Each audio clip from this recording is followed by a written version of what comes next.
Welcome to our study channel MS IPS study में आपका स्वागत है। जैसा कि आप लोग स्क्रीन पे देख पा रहे हैं, कुछ ही मिनट में वन टॉपिक समाप्त। जी बिल्कुल पॉसिबल है, वो भी MS IPS स्टडी के साथ। चलिए हम आज का वीडियो शुरू करते हैं। जैसा कि आप लोगों को पता है, प्रो सेक्शन में टोटल 11 चैप्टर हैं, जिसमें से 3 चैप्टर का जो समरी है एग्जाम में लिखने को आता है, जिसमें से 1 समरी लिखना रहता है। उसी में से 1 समरी जो है इंडियन सिविलाइजेशन एंड कल्चर, जो कि 10 नंबर का लिखने को आता है, इसको हम लोग आज स्टडी करेंगे, जो महात्मा गांधी के द्वारा लिखा गया है। फाइनली इसको हम लोग आज फोकस करेंगे। चलिए समरी ऑफ दिस लेसन, इस लेसन पे हम लोग देखते हैं। This is an essay by Mahatma Gandhi. यह ऐसे लिखा हुआ है, निबंध लिखा हुआ है किसके द्वारा? तो महात्मा गांधी के द्वारा।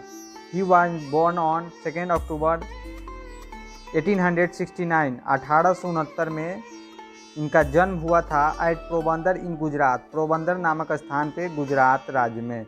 जैसे कि आप लोग ये भारत का नक्शा देख पा रहे हैं, यहाँ पे जो नक्शा में आपको गोला में दिखाई दे रहा है, यही पोरबंदर नामक स्थान है जहाँ पे इनका जन्म हुआ था। चलिए हम लोग अब आगे बढ़ते हैं। He ran many movements against the British with the help of truth and non violence. इन्होंने बहुत सारे मूवमेंट्स किए थे, यानी बहुत सारे आंदोलन किए थे अगेंस्ट में। किसके अगेंस्ट में? तो अगेंस्ट का मतलब होता है खिलाफ, ब्रिटिश के खिलाफ, अंग्रेजों के खिलाफ। With the help of truth and non violence, इनका दो ही जो सहारा था, एक ट्रूथ और नॉन वायलेंस, सत्य और अहिंसा। जैसा कि महात्मा गांधी का कहना है कि हम लोग लड़ाई झगड़ा मारपीट करके कोई भी मसला को हम लोग सुलझा नहीं सकते हैं, तो इन्होंने अपना 2 ही हथियार माना था, ट्रूथ एंड नॉन वायलेंस। चलिए हम लोग आगे बढ़ते हैं। My experiment with truth is the autobiography of Mahatma Gandhi. देखिए ऑटोबायोग्राफी का मतलब होता है, बायोग्राफी का मतलब होगा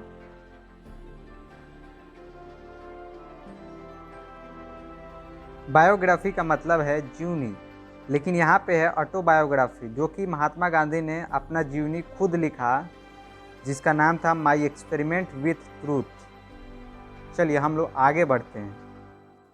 चलिए in this extract Mahatma Gandhi as shown that Indian civilisation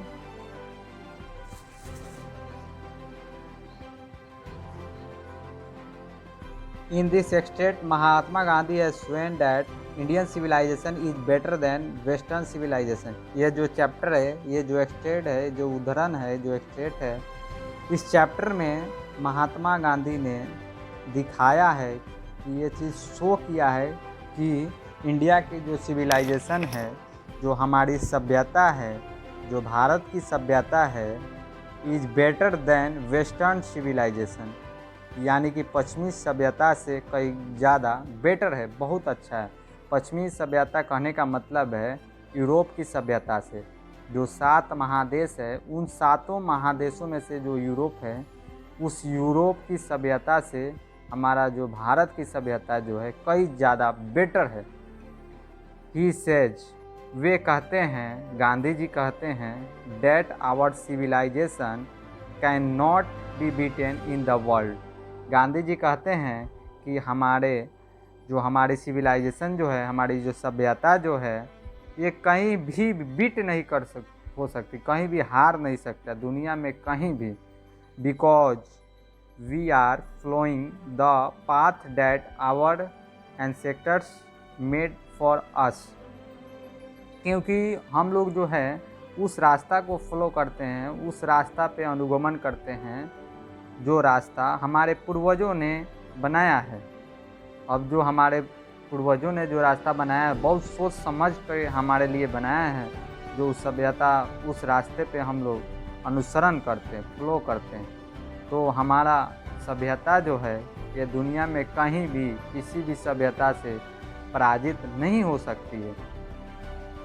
आगे गांधी जी क्या कहते हैं? गांधी जी से that mind is restless birds, the more it gets, the more it wants and remain unsatisfied, so we should not indulge in patience। Gandhi ji कहते हैं दिमाग जो है हमारा एक रेस्टलेस बॉड है। रेस्ट का मतलब आराम और लेस का मतलब होता है रेस्टलेस का मतलब क्या हुआ, बेचैन। दिमाग जो है एक बेचैन चिड़िया का नाम है। द मोर इट गेट्स, क्यों बेचैन चिड़िया का नाम यहाँ पे गांधी जी ने बताया है। दिमाग का जो नाम है बेचैन चिड़िया क्यों कहा, क्योंकि इसको चैन नहीं है, बिल्कुल चैन नहीं है।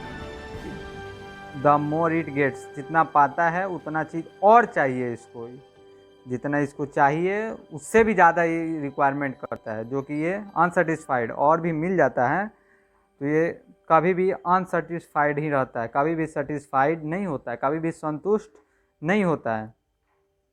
और अनसेटिस्फाइड का मतलब होगा असंतुष्ट और सेटिस्फाइड का मतलब होगा संतुष्ट। यह जो है कभी भी संतुष्ट नहीं होता, चाहे कितना भी दे दो।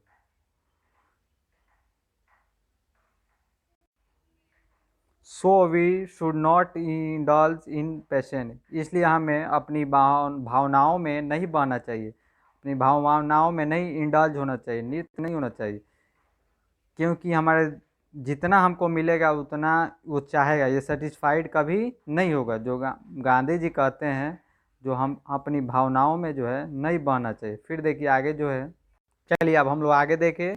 गांधी जी फॉरवर्ड अस, गांधी जी हमें कहते हैं करते हैं फॉरवर्ड करते हैं यानी मना करते हैं किस चीज़ से, to live in this cities, अपने शहरों से रहने में गांधी जी जो है मना करते हैं। क्यों, because there would be gangs of thieves and robbers, क्योंकि वहाँ पे जो है चोरों के डाकुओं के गैंग्स हो सकते हैं, समूह हो सकते हैं, चोरों के डाकुओं के जो है वहाँ पे समूह हो सकते हैं जो हमें लूटते हैं, वो लूटस जो हमें लूटते हैं। इसीलिए गांधी जी जो हमें कहते हैं, गांधी जी की ऐसी मान्यता है कि हमें शहर में ही नहीं रहना चाहिए। वी परसुएट्स, जो हम सब जानते हैं, us that we should not adopt western civilization, हमें पश्चिमी सभ्यताओं को नहीं अपनाना चाहिए। ये गांधी जी समझाते हैं हमें पश्चिमी सभ्यताओं को जो है नहीं अपनाना चाहिए। Because modern civilization is the worship of the material that make us lazy, क्योंकि जो ये आधुनिक सभ्यता है, जो आजकल की सभ्यता है, वो हमें जो है क्या करती है, हमें लेजी बना देती है, आलसी बना देती है।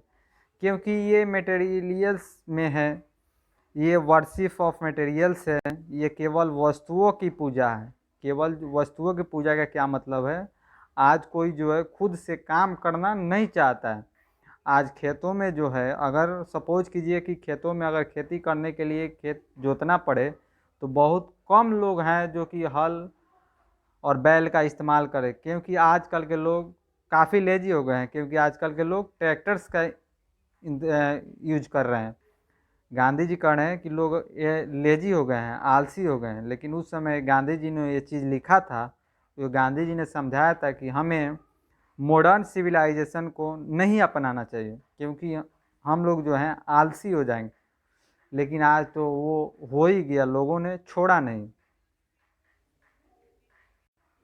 एट लास्ट, गांधी जी हमें लास्ट में समझाते हैं, at last he said that he not hated of the west, because ये गांधी जी कहते हैं जो ये पश्चिमी सभ्यता है इसका बुराई करने वाला भी कोई नहीं है। ये न मत करो, ये दिखते, ये कोई बुराई ही करने वाला नहीं है पश्चिमी सभ्यता में, इसको मत अपनाओ, इसको कहने वाला ही कोई नहीं है। लेकिन अपनाना तो नहीं है, लेकिन एक बुरा भी नहीं है। बिकॉज, क्योंकि European civilization is the suited for the Europeans, जो कि ये यूरोप की सभ्यता जो है वहाँ के लोगों के लिए सूट करता है, वहाँ के लोगों के लिए अच्छा है, हम लोगों को लिए अच्छा नहीं है। बट लेकिन इफ़ वी कॉपी इट, अगर हम लोग इसको कॉपी करें यानी हम लोग इसको नकल करें, यूरोप की सभ्यताओं को अगर हम लोग कॉपी करें, नकल करें, it means ruin for India, इसका मतलब है कि हम लोग भारत को बर्बाद कर रहे हैं। क्यों बर्बाद कर रहे हैं, क्योंकि हम लोग तो यूरोप की सभ्यताओं को कॉपी करेंगे तो होगा क्या कि यहाँ के मटेरियलिज्म में हो जाएंगे, जो कि हम लोग जो है मटेरियल को प्रधानता देने लगेंगे, वस्तुओं को ज़्यादा प्रधानता देने लगेंगे। वस्तुओं को ज़्यादा प्रधानता देंगे तो क्या होगा, तो लेजी हो जाएंगे, हम लोग आलसी हो जाएंगे, बेकार हो जाएंगे। इस कारण से गांधी जी ने कहा है ये सभ्यता उन लोगों के लिए अच्छी है जो यूरोपियंस हैं, हम लोगों के लिए अच्छी नहीं है। ये हमारी सभ्यता अच्छी है। ये था आपके इस चैप्टर का समरी, जो कि इंडियन सिविलाइजेशन कल्चर का जो एग्जाम में बहुत बार पूछा जा चुका है। सो रिमेंबर इट, कृपया इसे याद करें आप लोग, कृपया करके आप इसको निश्चित रूप से याद करें, क्योंकि ये 10 मार्क्स का सवाल है। 10 नंबर आपके एग्जाम में अगर याद कर लेते हैं तो निश्चित रूप से आएगा, क्योंकि प्रत्येक वर्ष पूछा जाता है। चलिए, थैंक यू, अब धन्यवाद। फिर हम लोग मिलेंगे अगले वीडियो में। आप वीडियो को पूरा देखिए, अगर अच्छा लगे तो लाइक करें और दोस्तों के साथ शेयर करना बिल्कुल ना भूलें।